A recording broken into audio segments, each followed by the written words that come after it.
Oh my gosh, it looks like mud or something. But our next guest grew up with a lot of flavor. Her dad was a chef. Her mom's side of the family owned a local spice shop. So the stuff you see there on that table are spices.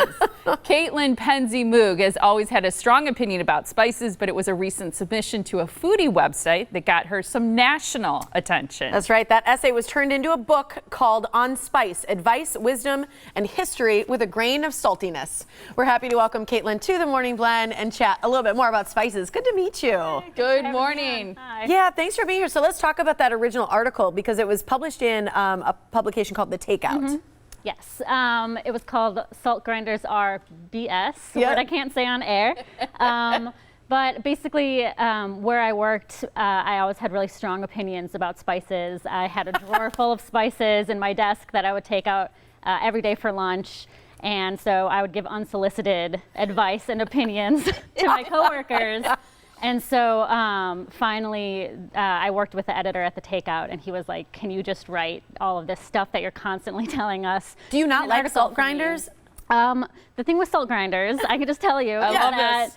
that you're really just making salt smaller. With pepper grinders, you're releasing the flavor Yeah. when you open up the peppercorn in the grinder mechanisms. With salt, you're just taking a rock and you're making it into smaller rocks. So it's That's really all just you're a doing. toy at It's that a point. toy. It's a toy. I did get a lot of reader feedback that some people just like the specific crunchiness that comes out of the salt grinder. Fair. And that's fine. Okay, whatever. You cool can with have. Yeah, you do you. Yeah. Do your own thing. We teased a couple of things I want to ask you. So obviously you Yeah. got to hang up with the salt grinder. You can just say yes or no to these, and we can talk about it more later. Yeah. Do spices go bad? No. Oh, Whoa! my friend just threw away a bunch of my spices, and now I'm really mad. They will lose flavor, they'll lose Oh. potency, they'll lose their color. They'll slowly sort of seep away into nothingness, but they don't go bad because they're totally dried out. Okay. I love that. Back Okay. to the salt. Is salt a spice? I say yes. That's a controversial opinion. Okay. It's not plant life. It's a Okay. mineral. And a lot of It's people an want herb or a. it's not right. It doesn't come from a tree or a shrub, anything. So it comes from rocks in the ground. So some people think that that should eliminate it, but it's the thing that you are constantly shaking on your food to make Yeah. it taste better. So I Is say yes. cinnamon an aphrodisiac?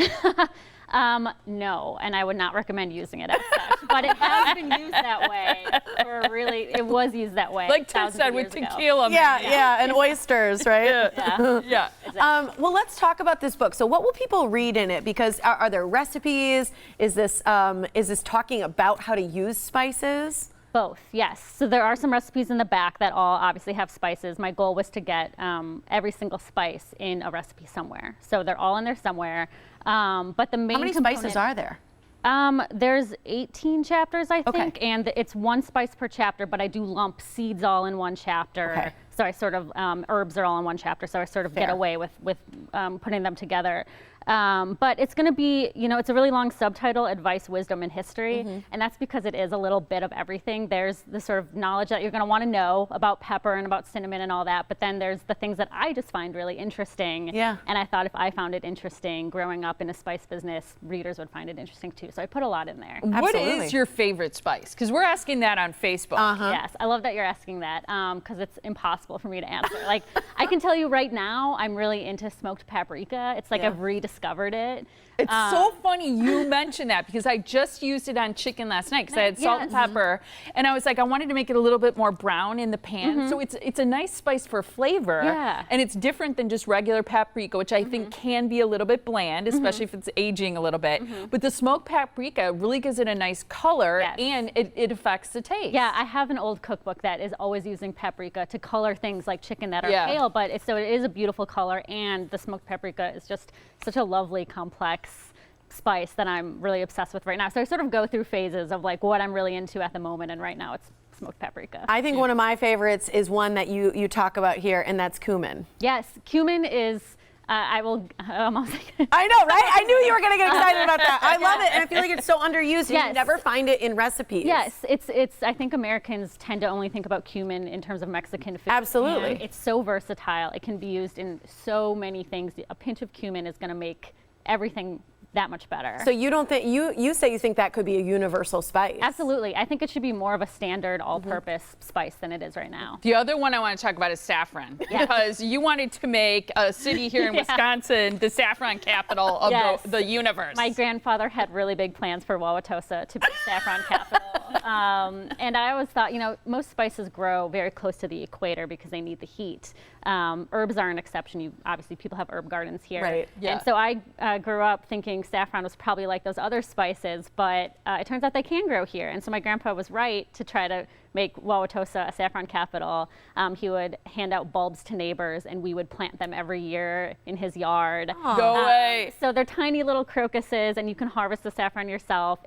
It's pretty time consuming, but you can do it. Like, you could have a saffron garden. Question for you, because this is a question I don't know the answer to. When you use a spice that's dried and it's in a jar, do you still rub it to open it, or is that only for fresh herbs and spices? I do with certain ones. I don't with saffron. I do with rosemary. So yeah, there I are always heard certain rosemary. rosemary's like just sort of, because it's a bigger piece, so you can make it a little smaller and I think get a little more flavor out of just breaking it down a little bit. We didn't get to vanilla. You want to say really quick something about vanilla? Vanilla is really fun because it's a New World spice. So that means it was discovered by you know, the explorers that came here, and then was adapted back into Europe as a medicine. Like, people were using it medicinally, and it actually didn't come into baking until Queen Elizabeth's like doctor, basically, the version of doctors that they had then, brought it out of the pharmacy and into cooking because she had such a sweet tooth. And so her sweet tooth is sort of responsible for vanilla becoming